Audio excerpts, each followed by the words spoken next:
Do it.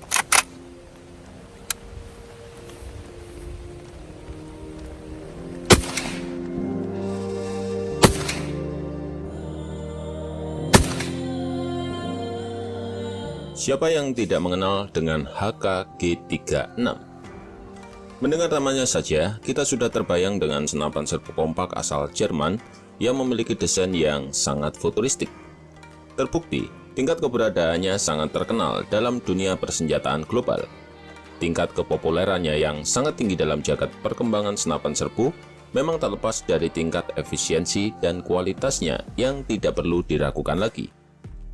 Meskipun debutnya tidak semoncer dengan senjata Jerman yang lain seperti HK416 dan HKMP5, tetapi fakta lain membuktikan bahwa senapan ini justru dipilih oleh pihak militer Jerman sendiri untuk menjadi senapan serbu utama mereka selama lebih dari 20 tahun. Bahkan, namanya juga kondang bagi pasukan militer maupun kepolisian internasional. Terbukti ia banyak digunakan oleh beragam satuan khusus di berbagai negara, termasuk Indonesia. Nah, penasaran dengan ulasan senjata ini? Untuk lebih jelasnya, simak terus video ini hingga akhir.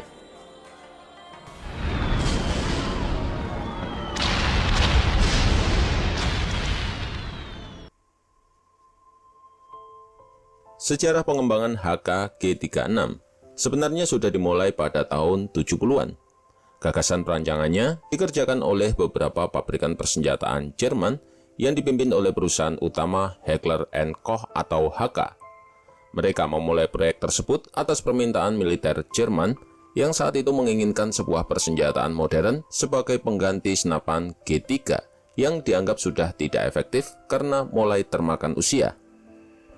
Dari serangkaian upaya pengembangannya, mereka berhasil mengembangkan senapan serbu versi awal dengan penamaan G11 yang menggunakan amunisi kaliber 4,73 mm. Tetapi, secara tiba-tiba proyek G11 ini dihentikan pengadaannya oleh pihak militer Jerman sendiri.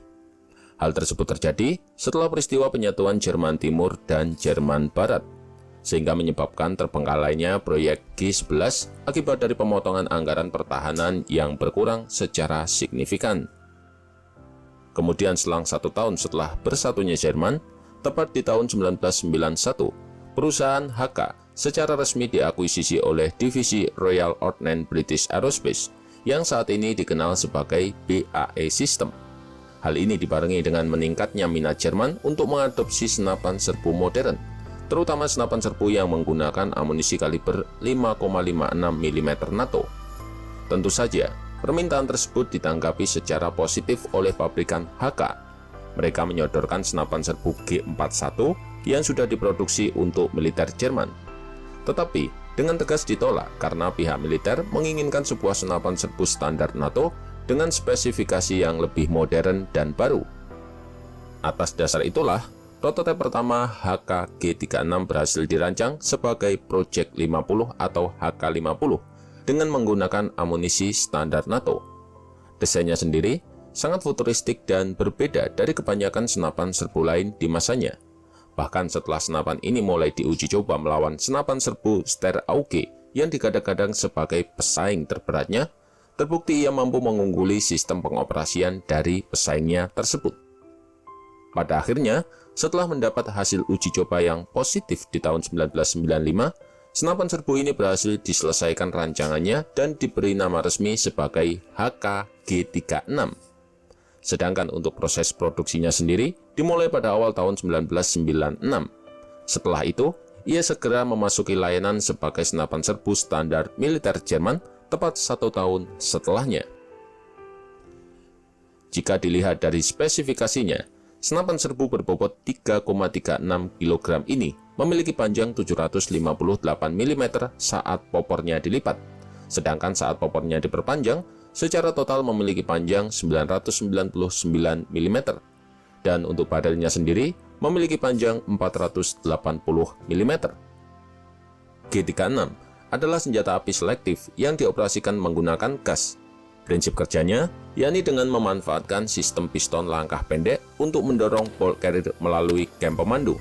Setelah bolt carrier terdorong, 7 lak pengunci radial sepenuhnya akan menutup bilik ledak untuk mengunci ledakan dari peluru. Kekurangan dari mekanisme operasi ini cenderung membuat area di sekitar komponen receiver menjadi lebih panas. Tetapi, prinsip kerja tersebut telah disempurnakan secara efektif untuk digunakan pada senapan serbu HK416 yang lebih modern. G36 juga sudah memiliki mode keselamatan ambidextrous, di mana saklar mode tembakannya berada pada sisi kiri dan kanan dari receivernya, sehingga sangat memudahkan bagi pengguna tangan kanan maupun pengguna kidal saat mengoperasikan. Mode tembakannya sendiri terbagi menjadi 3 pilihan, di antaranya yaitu mode safe dengan simbol huruf S, mode semi-otomatis dengan simbol huruf E, dan mode full otomatis dengan simbol huruf F. Untuk amunisinya sendiri, ia menggunakan amunisi kaliber 5,56 x 45 mm NATO, dimuat dalam magasin berbahan polimer tembus pandang berkapasitas 30 butir peluru. Dengan pemilihan amunisi tersebut, ia mampu menembakkan peluru sebanyak 750 butir per menitnya, dengan kecepatan proyektil yang mampu dilesatkan mencapai 920 meter per detik, serta jarak efektif yang diperolehnya berada di range 200-800 meter, dan jarak maksimumnya berada di angka 2800 meter. Jarak tembak efektif yang dimilikinya tersebut didukung dengan penggunaan alat bidik optik ganda ZF 3x4. Kelebihan dari alat bidik ini adalah 3 kali pembesaran teleskopiknya yang dikombinasikan dengan retikal utama, di mana ia mampu membidik target pada jarak 200-800 meter dengan bantuan dari tanda kompensasi penurunan proyektil. Sedangkan untuk penggunaan di jarak kurang dari 100 meter, bisa menggunakan alat bidik refleks non-zoom yang terpasang tepat di atas alat bidik teleskopiknya. Lanjut pada bagian barel, senapan ini dirancang menggunakan laras 6 alur ke arah kanan dengan panjang 178 mm. Larasnya tersebut dipasang mengambang atau tidak bersentuhan secara langsung dengan handguard. Larasnya terpasang pada bilik ledak dengan menggunakan mur khusus yang dapat dilepas. Ia juga dilapisi dengan krom dan diproduksi menggunakan proses cold forging atau tempa dingin, di mana proses penempaannya dilakukan pada logam bersuhu ruang. Proses penempaan ini memerlukan gaya yang lebih besar dibandingkan dengan hot forging. Kemudian pada bagian poppernya sendiri, ia didesain dengan dimensi yang pas untuk penempatan pin perakitan agar mudah dalam melakukan proses pembongkaran. Secara keseluruhan, bodi G36 menggunakan bahan poliamida sintetis dan diperkuat dengan serat karbon yang ringan. Varian yang paling populer dari senapan G36 adalah versi kompaknya, yaitu varian G36C. Model subkarbin ini memiliki dimensi yang lebih ringkas dibandingkan dengan varian utamanya. Varian ini khusus dirancang sangat unik, lantaran pabrikan HK menyebutnya sebagai The Ultra Short Assault Rifle. Ciri khas dari varian G36C adalah adanya rel pikat ini dengan standar mil STD 1913. Rel tersebut telah terintegrasi untuk pemasangan beragam aksesoris. Pada bagian handguardnya terdapat 4 titik untuk pijakan pemasangan aksesoris seperti center dan laser pointing. Dan tak lupa hand grip juga terpasang pada senapan serbu rasa submachine gun ini. Varian G36C mulai dikembangkan dan diproduksi pada Januari 2001 hingga sekarang. Dengan tingkat kualitasnya yang tidak perlu diragukan lagi, maka tak heran jika senapan ini berhasil diproduksi lebih dari 260.000 pucuk mulai dari awal produksi hingga sekarang. Karena memang unitnya banyak digunakan oleh berbagai pasukan militer di seluruh dunia. Tercatat lebih dari 40 negara telah mengadopsinya sebagai senapan serbu unggulan satuan militer khususnya. Beberapa contoh diantaranya adalah korps pasukan elit TNI mulai dari Kopassus, Den Bravo, dan bahkan Denjaka.